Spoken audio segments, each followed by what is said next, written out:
ताण्डवीगलज्जलप्रवाह पावितस्थले कलेवलम्ब्य लम्बितां भुजङ्गतुङ्गमालिकान्तमड्डमड्डमन्निनादवड्डमर्वयं चकार चण्डताण्डवं तनोतु नः शिवः शिवम्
नमस्कार, मैं रंधनी स्वागत करती हूँ आप सभी का ज्योतिष लाइव के सावन विशेष एपिसोड में। और इसमें हमारा साथ देने के लिए हमेशा की तरह मौजूद हैं ज्योतिष सेलिब्रिटी महाज्योतिषाचार्य पंडित केतुवे पद्मेश जी।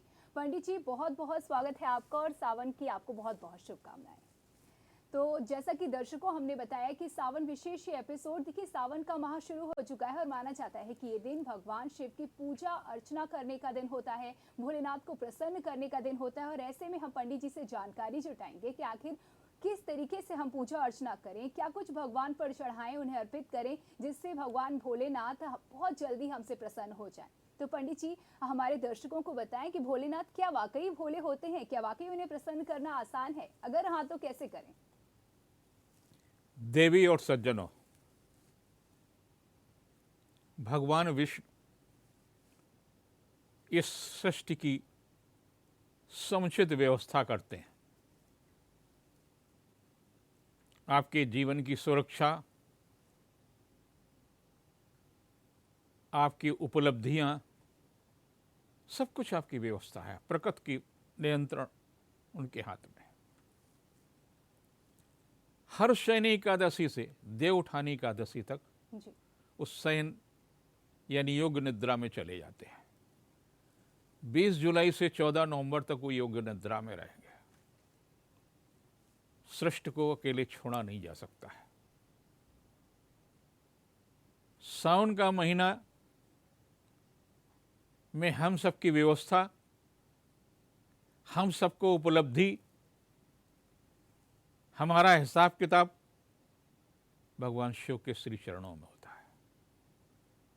इसलिए सावन का महीना शिव का महीना है। उसके बाद में जब सितंबर का महीना यानी भाद्रपद का महीना आएगा तो कृष्ण यानी वासुदेव का महीना और गणपति का महीना होता है। वो हमारी सबकी चिंता करते हैं। जी। अश्वन प्रारंभ होगा तो हमारे पितरों का और भगवती का महीना होगा।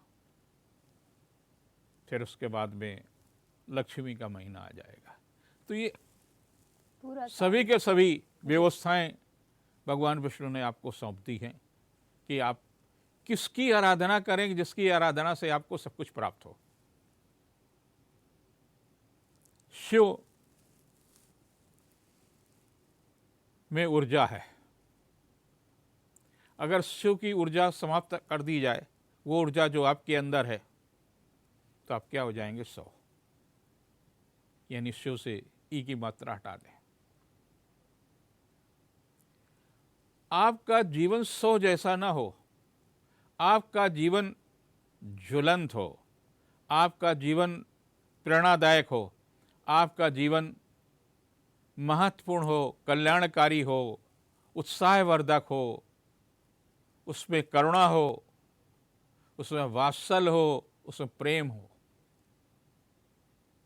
अकेले भगवान शिव हैं जिनके पास सब कुछ है। जी।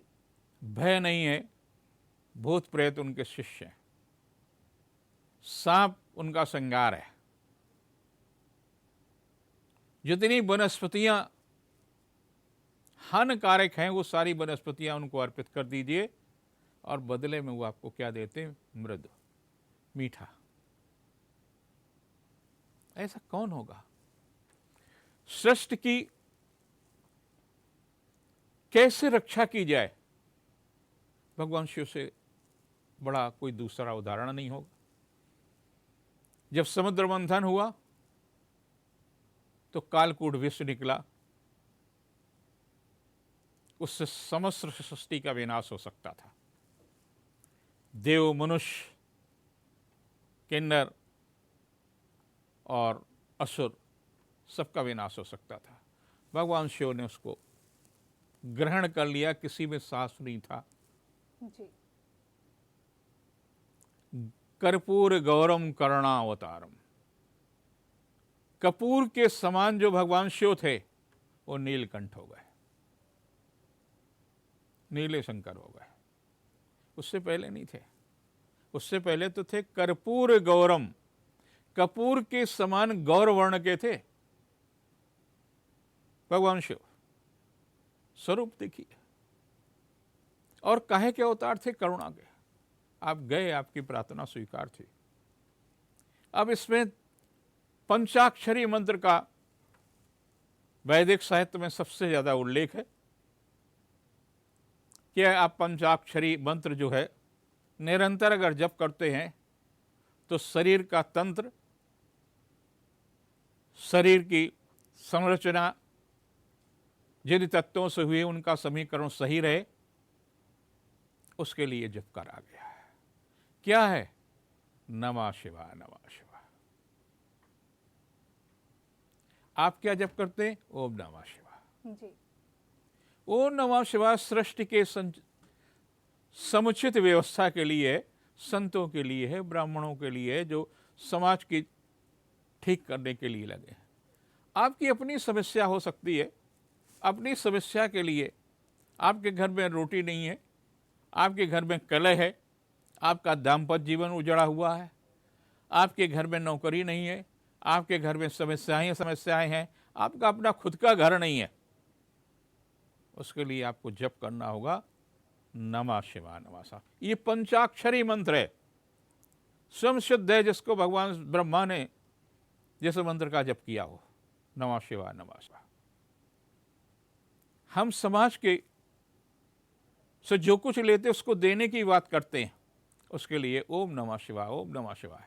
ये समाज के कल्याण के लिए जप है। क्या क्या करें? हमारी तमाम प्रकार की कामनाएं हैं, हमारी तमाम प्रकार की आकांक्षाएं हैं। हमारे 12 ज्योतिर्लिंग है। पहला ज्योतिर्लिंग है सोमनाथ। जी। सोमनाथ धरती का पहला ज्योतिर्लिंग है। और कैसे बना, कैसे कृपा की भगवान शिव ने? चंद्रमा की 27 पत्नियां, उसमें वो रोहिणी को सबसे ज्यादा प्रेम करते थे। जी। और ये बड़ा स्वाभाविक है, सबको बराबर किया भी नहीं जा सकता था। जी, ये एक नेचुरल है, नेचुरल जो ऐसा है। उस वक्त भी था। हाँ। जी। तो बाकी बहनों ने अपने पिता से शिकायत की, तो पिता ने, माने ससुर जी ने चंद्रमा को समझाया, लेकिन चंद्रमा को कहाँ समझना था, सुंदरता की पराकाष्ठा। जी। तो बहुत दुखी जब 26 उनकी बेटियां देखी तो उन्होंने जड़ लिया। हमारे यहाँ पत्नी भी श्राप दे सकती है, ससुर भी श्राप दे सकता, पिता भी श्राप दे सकता, और उसका जितना आशीर्वाद कार्य करता उतना श्राप भी कार्य करता। उन्होंने जल लिया और चंद्रमा पर श्रापित कर दिया कि तुम्हारी शकल कोढ़ी जैसी हो जाए। अब चंद्रमा कोढ़ी हो गए। जी। जब चंद्रमा कोढ़ी हो गए तो बड़ा संकट। बिल्कुल। कौन उनके नजदीक जाए? श्रापित हो जाए तो वाकई। जी।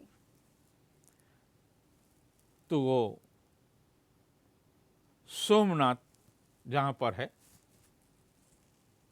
गुजरात के काठियावाड़ में, वहां पर समुद्र के किनारे जाकर के तपस्या करने लगे, क्योंकि एक बस्ती में करते तो कोढ़ी को बस्ती के लोग भगा देते। ये वजह थी कि वो उन्हें अकेले एकांत में जाकर के किया। ठीक है जी। वहां वो पूजन करने लगे, नमः शिवाय नमः शिवाय नमः शिवाय नमः शिवाय नमः शिवाय। भगवान शिव अवतरित हुए। जब अवतरित हुए तो उन्होंने अपनी समस्या तो उनको फिर से स्वरूप वापस कर दिया। इन्होंने कहा कि प्रभु, इससे तो मेरा कल्याण हुआ, हमने बहुत वर्षों तक तपस्या की है, मानव जात के लिए भी आप कुछ कर दें। तो उन्होंने कहा कि मैं यहीं स्थापित हो रहा हूँ। और धरती का पहला शिवलिंग सोमनाथ में स्थापित हुआ। सोम का अर्थ होता चंद्रमा, चंद्रमा के प्रयास से स्थापित हुआ, इसलिए वो सोमनाथ कहलाया। जी। सोम के नाथ अर्थात भगवान शिव स्थापित हो गए। जब कभी भी आप 12 ज्योतिर्लिंगों की यात्रा करें तो उस पहली यात्रा सोमनाथ से ही प्रारंभ होती, लेकिन आज के आधुनिक युग में आदमी सुविधा के अनुसार करता। और वहाँ जब जाएं तो नमः शिवाय नमः शिवाय नमः शिवाय का जप करें। जैसे चंद्रमा की उन्होंने सुना, हालांकि उन्होंने वर्षों तपस्या की, तो आप एक आध दिन वहाँ अगर जप कर सकते हो तो निश्चित रूप से चमत्कारिक लाभ मिलेगा। मैं तमाम भाग्यशाली व्यक्तियों में से हूँ कि मैंने सोमनाथ पर एक टीवी चैनल के लिए कार्यक्रम भी दिया था सोमनाथ से ही, और कई बार दर्शन करने का अवसर भी प्राप्त हुआ। और बिल्कुल देखिए, जिस तरीके से चंद्रमा ने तपस्या की, देखिए लेकिन आम जन के लिए तपस्या करना बड़ा मुश्किल हो जाता है, लेकिन उन्हें भी फल चाहिए, यानी कि वो भी चाहते हैं कि उनकी जो व्याधियां हैं वो दूर हो जाएं। लेकिन सावन का महीना शुरू हो गया है, तो आम लोगों को, आम श्रद्धालुओं को, जिनमें उतनी शक्ति शायद नहीं है, हालांकि इच्छा शक्ति हो तो कुछ भी संभव नहीं है, कुछ भी असंभव नहीं है, क्या कुछ आप सलाह देंगे, कैसी दिनचर्या हो इन दिनों? इनका जो समय है जी। एक शब्द आप बार बार सुनते हैं, प्रदोष प्रदोष प्रदोष। जी हाँ। ये जो प्रदोष है ये संधि है। जी। चंद्रमा उदय होने का और सूर्य के अस्त होने का, तो जो बीच का कालखंड होता है उस सबसे ज्यादा कष्टदायी होता है। जिस प्रकार से प्रसव कष्टदायी होता है, उसके बाद में खुशी मिलती है, जब संतत उत्पत्ति होती है तो बहुत सुख मिलता है, लेकिन उससे पहले की जो स्थिति होती है बड़ी कष्टदायी होती है। इसी प्रकार से संध्या काल में तमाम प्रकार की जो रश्मियाँ होती हैं वो आपके शरीर को तमाम प्रकार के तरह का चिंतन पर व्यवधान, तरह तरह की समस्याएं उत्पन्न करते हैं। सबसे ज़्यादा एक्सीडेंट, सबसे ज़्यादा समस्याएं, सबसे ज़्यादा तनाव उसी कालखंड से उत्पन्न होता जी। तो हमारे मनीषी जो थे उन्होंने व्यवस्था की कैसे मनुष्य जात की रक्षा की जाए। उस रक्षा के लिए सूर्य अस्त से 24 मिनट पहले और 24 मिनट बाद का जो कालखंड है वो प्रदोष काल कहलाता है। जी। इसी प्रदोष काल की साधना पूरे दिन की साधना होती है। कल सोमवार है, कल से ही आप इसका प्रयोग करेंगे। प्रदोष के तरह से प्रातः काल आप संकल्प लेकर के व्रत करें और व्रत में फलाहार लें। आजकल फल बहुत सस्ते भी हैं, बहुत महंगे नहीं हैं जी। उनका आहार लें और शाम को सूर्यास्त से आधा घंटे पौन घंटे पहले नहा धो करके स्वच्छ वस्त्र पहन करके भगवान शिव की आराधना करें और उनको जल से अभिषेक करें। जी। सबसे पहले हम जल से उनका अभिषेक करते हैं, उसके बाद में कच्चे दूध से अभिषेक करते हैं। जी। तो फिर पूजन विधि जैसे कि पंडित जी आप बता रहे हैं और हमारे दर्शक बड़े ही उत्साही होंगे, इस पर हम बात करेंगे विस्तार से, लेकिन यहाँ रोकना होगा एक छोटे से ब्रेक के लिए।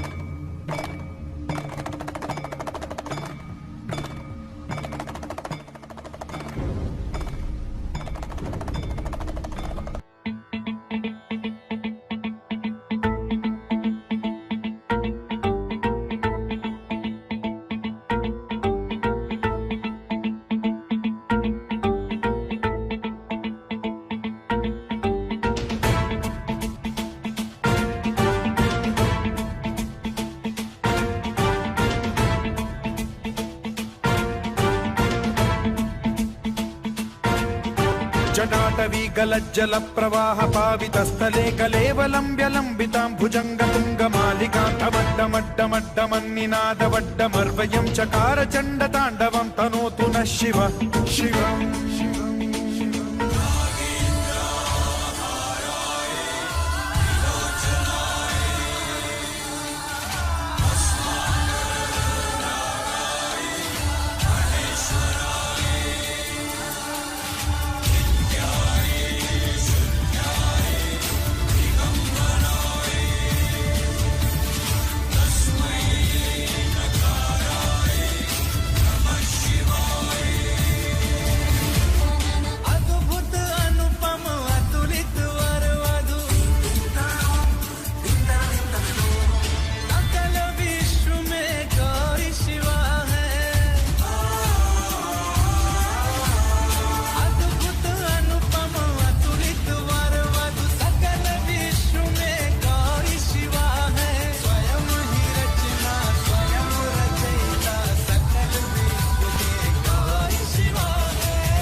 स्वरूपाय जटाधराय पीताम्बरहस्ताय सनातनाय दिव्याय देवाय दिगंबराय तस्मै यकाराय नमः शिवाय।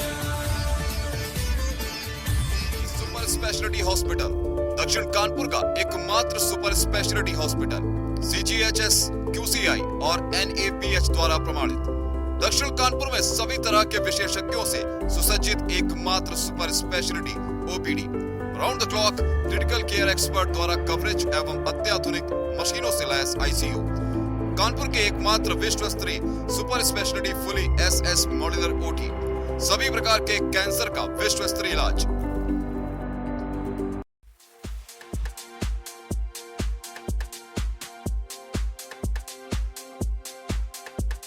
और अब इस वक्त की सबसे बड़ी खबर जिसने मचा दिया है इंटरनेट की दुनिया में तहलका।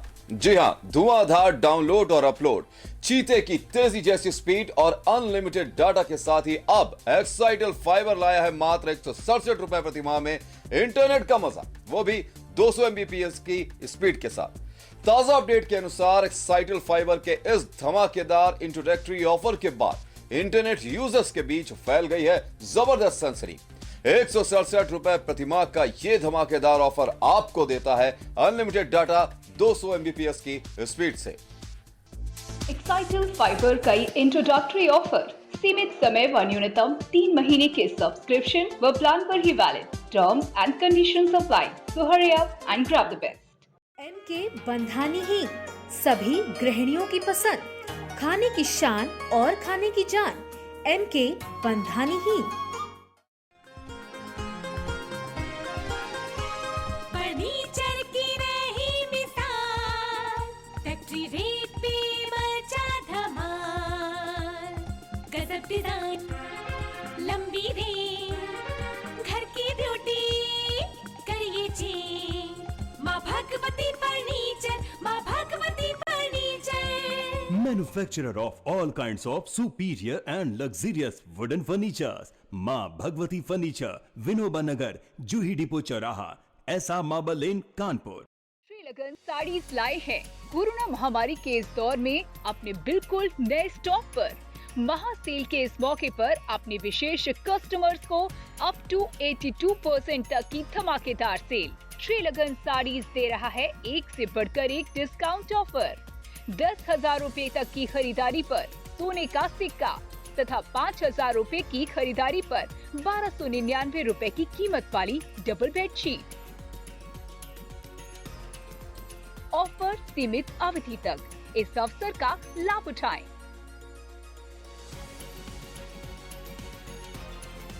श्रीलगन साड़ी, दर्शन पूर्वा व तिलक नगर, कानपुर। मैं अपनी फेवरेट हूँ, मेरे जैसा कोई दूसरा है चुलबुलापन जिसकी हर बात में घुल जाए, जिंदगी में रंग भर दे। चोरी चोरी चुपके दिल में उतरे, स्वाद से सबको दीवाना कर दे, दीवाना कर दे।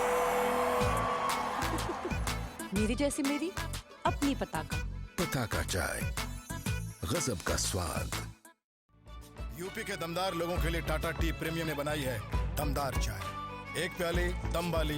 मेहमान नवाजी का शाही अंदाज, Khidmat restaurant, covered and open air का खुशनुमा माहौल, फुली एयर कंडीशन, बेहतरीन service, Indian, Mughlai, Chinese and continental food prepared by well trained chef, आपकी खिदमत के लिए हमेशा तैयार। Khidmat restaurant, grand Geet hotel, the mall, Kanpur. थोड़ी होने दो।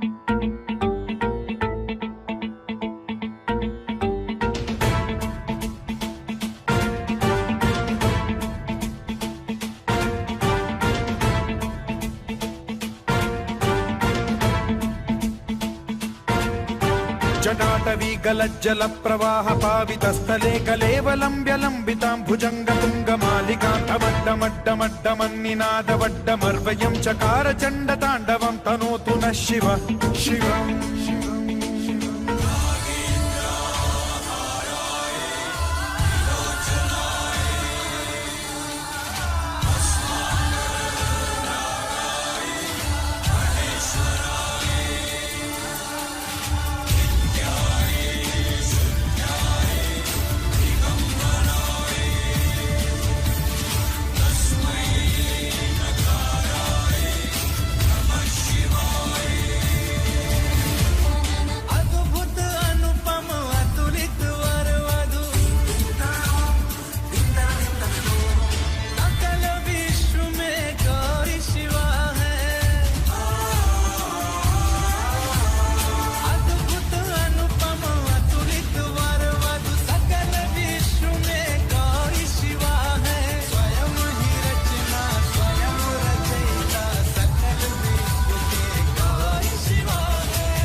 ब्रेक के बाद पुनः आप सभी का स्वागत है ज्योतिष लाइव में सावन विशेष कार्यक्रम, जिसमें हम जान रहे हैं कैसे करें भगवान भोलेनाथ को प्रसन्न। पंडित जी, पूजन विधि आप बता रहे हैं हमारे दर्शकों को, मैं चाहूंगी आप इसे आगे बढ़ाएं। भगवान शिव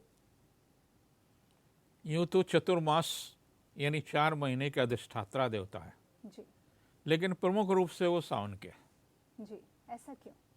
क्योंकि भगवान विष्णु जो योग निद्रा में चले जाते हैं तो पूरी जिम्मेदारी उनकी सृष्टि की हो जाती है मानव मात्र के कल्याण की। इसलिए सावन में जब आप पूजन करते हैं तो विशेष रूप से फलदायी है। स्नान, सबसे पहले स्नान का जो हिस्सा है वो बहुत ही महत्वपूर्ण है। भगवान शिव का स्नान और उससे ज़्यादा महत्वपूर्ण है। अच्छा जी।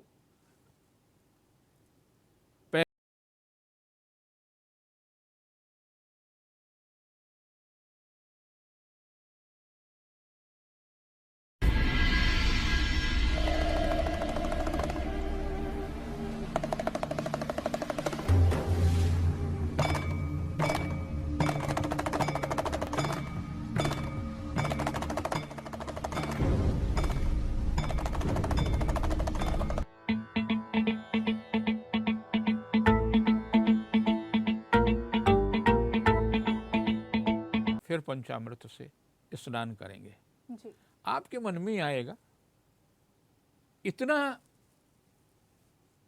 स्नान का जो तरीका है क्यों है, बार बार आखिर जल का प्रयोग क्यों? जी, आपके शरीर पर और धरती पर 72% जलीय तत्व है। सृष्टि को संतुलित रखता है जल। आपके शरीर में जल की मात्रा या जलीय तत्वों की मात्रा 72% से अधिक है। भगवान शिव के अलग अलग कथाएं हैं कि उन्होंने विष धारण करने के बाद में जल की आवश्यकता थी। नहीं, ऐसा नहीं, उससे पहले भी जल उनको दिया जाता था। पांचों तत्वों को संतुलित बनाने के लिए क्षित जल पावक गगन समीर, 5 देव हैं। 5 देवों की शक्ति उनमें समाहित है। सूर्य की शक्ति, 5 देव में कौन देव हैं ये जानना बहुत जरूरी है। कई बार हमारे छात्र, हमारे तमाम लोग कुछ भी कह देते हैं।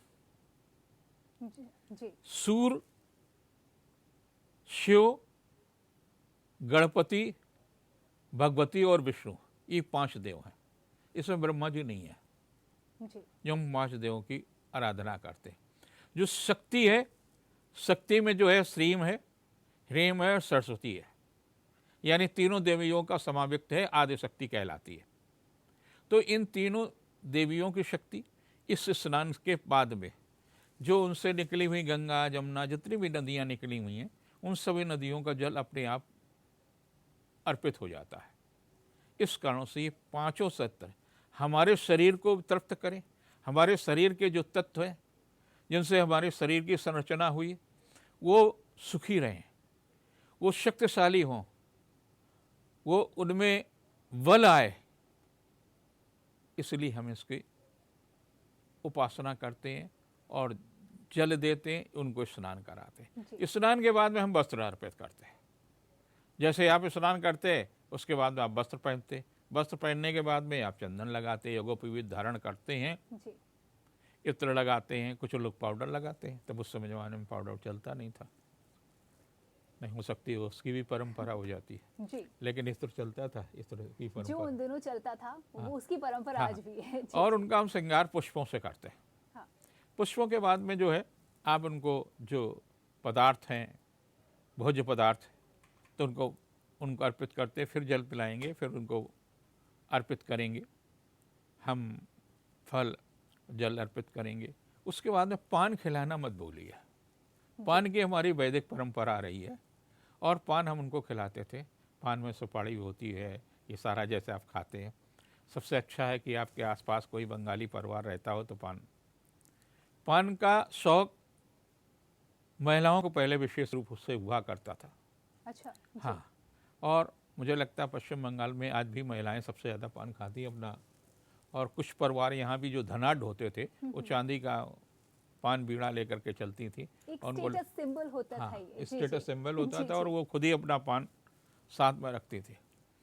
हमारी पत्नी कुछ इससे भी ज़्यादा आगे निकल गई। अच्छा जी, वो कैसे पंडित जी? उन्होंने दुर्गा प्रसाद विद्या निकेतन में पान के पेड़ ही लगा रखे, मतलब बेल ही लगा रखी है। और हमारे यहाँ जितना पूजन होता है उसमें वही पान के पत्ते इस्तेमाल होते हैं जी।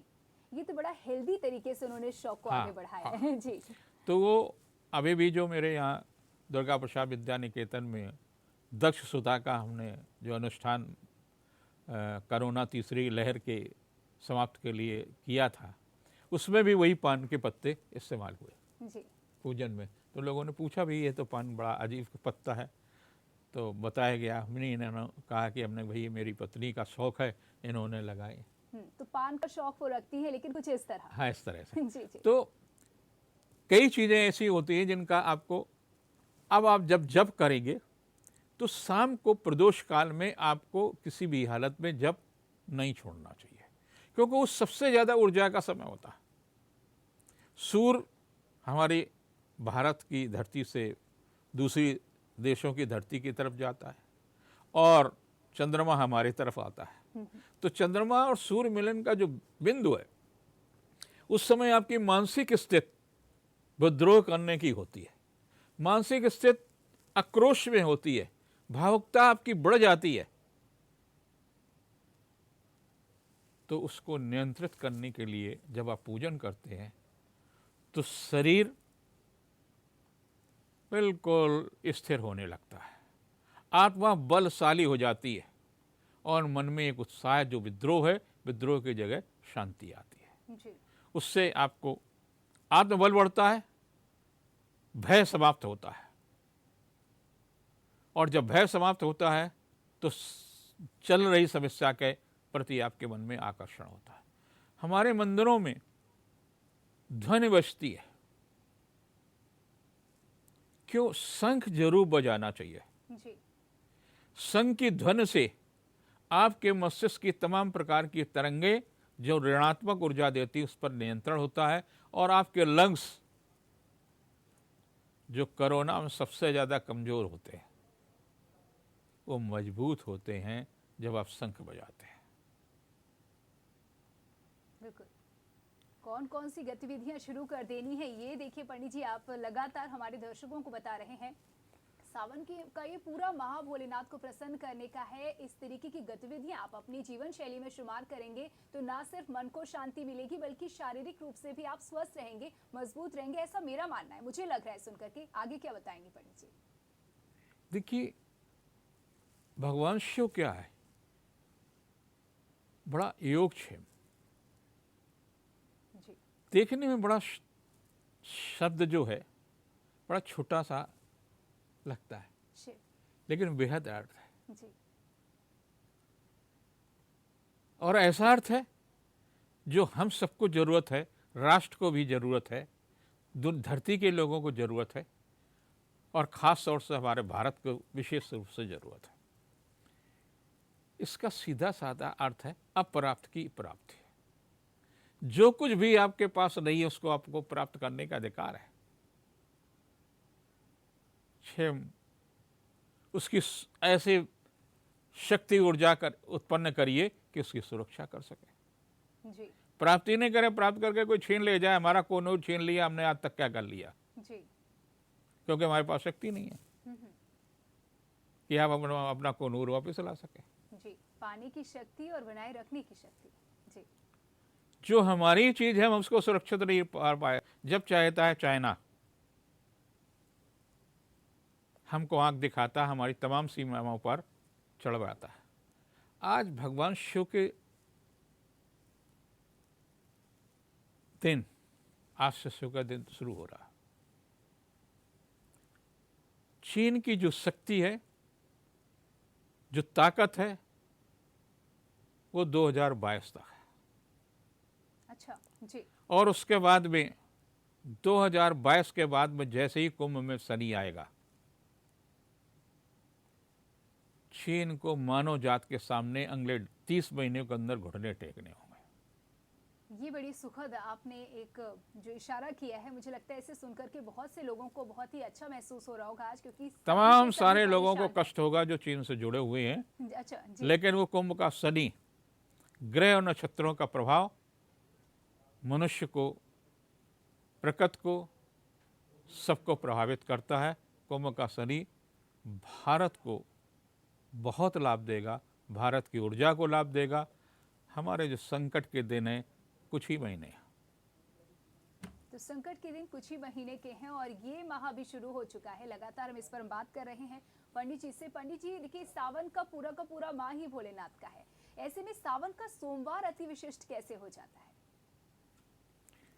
नंदिनी जी, आज आप काफी थकी हैं, कुछ काम ज्यादा हो गया है। जी। मैंने शुरुआत ही उसी सोम से की थी। जी हाँ। धरती पर पहला शिवलिंग सोमनाथ का ही है। हाँ। इसलिए सोम का व्रत शुरू हुआ। जी हाँ। जी। लेकिन जिस तरीके और वो चंद्रमा का ही समय, जब चंद्रमा उदय होता है। हाँ। पहले सोमवार के दिन चंद्रमा के भी दर्शन का महत्व है। जी। जी हाँ, आपने बताया, मैं मानती हूँ हाँ। कि मैंने ये सवाल पुनः किया, लेकिन फिर भी मैं दर्शकों की ओर से करूंगी उन्हें बताने और भी समझाने के लिए कि देखिए पूरा का पूरा माह भोलेनाथ सोमनाथ से है। जी। धरती का सोमनाथ मंदिर सोम के वजह से है। जी। और जब आप सोमवार को व्रत करते हैं तो सबसे पहले क्या चाहते हैं? हम बड़े सुंदर हो जाएं। जी। हमें भी लोग देखें, हमारे प्रति भी आकर्षित हो, चाहे युवा हो, चाहे युवती हो, चाहे मेरे जैसे बुढ़े हों। जी जी, वो भी सुंदर दिखने की कोशिश में रहते हैं, बिल्कुल, है ना। ये दिन विशेष है। तो भगवान शिव को प्राप्त करने, अपने आप को स्वस्थ करने के लिए, अपने आप को अच्छा देखने के लिए, अपने आप को मन, ये कब सुंदर आप देखेंगे? जब आपका मन सुंदर होगा जी। और मन का कारक कौन है? चंद्रमा। और चंद्रमा का दिन कौन है? सोमवार। तो सोमवार का जो प्रदोष काल चंद्रमा के दर्शन के साथ जब भगवान शिव की उपासना करेंगे तो आपका मन प्रसन्न होगा, और जब मन प्रसन्न होगा तो आप सुंदर दिखेंगे। तो देखिए, कितनी भी थकान क्यों ना पंडित जी आपने महसूस की हो, लेकिन आपकी इन बातों से, आप माने ना माने, मैं बहुत ऊर्जा में महसूस कर रही हूँ। मुझे लगता है हमारे दर्शक भी बहुत ही उत्साहित हो गए होंगे भोलेनाथ को प्रसन्न करने के लिए। बहुत बहुत धन्यवाद पंडित जी इन तमाम जानकारियों के लिए। तो आज के इस विशेष कार्यक्रम में इतना ही, दीजिए इजाजत, नमस्कार।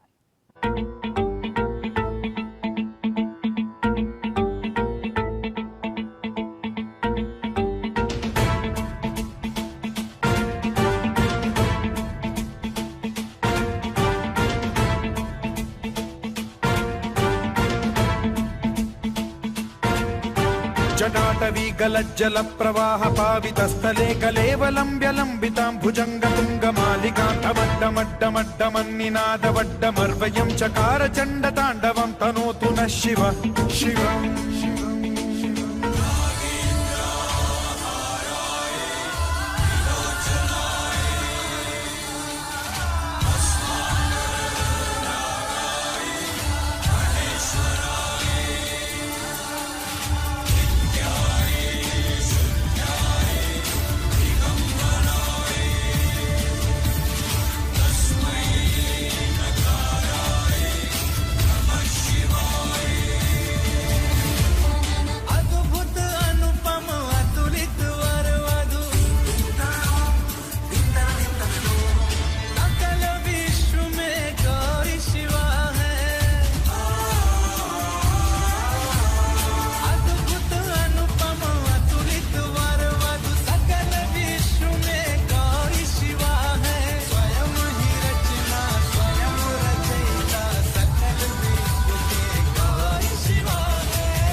थोड़ी होने